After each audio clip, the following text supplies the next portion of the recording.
Ako vyzerá náš deň na sezónnej práci v Norsku? O 8 ráno vyrážame z nášho domu, ale musíme sa poriadne obliecť, pretože vonku je aktuálne minus 20 stupňov.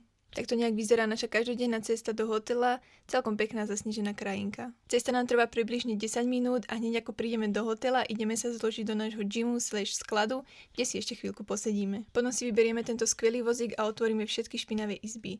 A takto nejak vyzerá izba po hosťoch. Nasleduje vyzliekanie špinavého prádla, vyhodenie smetí a použitý riad berieme so sebou do kuchyne na umytie. My to máme radi tak, že si najskôr spravíme postele a až potom upratujeme celú izbu. Zoberieme si čisté prádlo zo skladu a ideme navliekať. Navliekanie posteli väčšinou robím ja a Nikola zatiaľ buď čistí izbu, alebo to robíme spolu. Tak a teraz si dáme malú pauzu na kavičku, lebo však treba, ak sa dá, a môžeme pokračovať ďalej. Inak a takýto máme výhľad z izieb, priamo na svach. Ďalej už len poriadne vyčistiť izby, čo je tu celkom jednoduché, pretože väčšina kúpeľní často vyzerá tak, že ani neboli použité, a nakoniec už len vysábanie a umývanie podlah a izby sú hotové. A takto nejak vyzerá uprataná izba. Zvyčajne sme v hoteli do nejakej 3. alebo 4.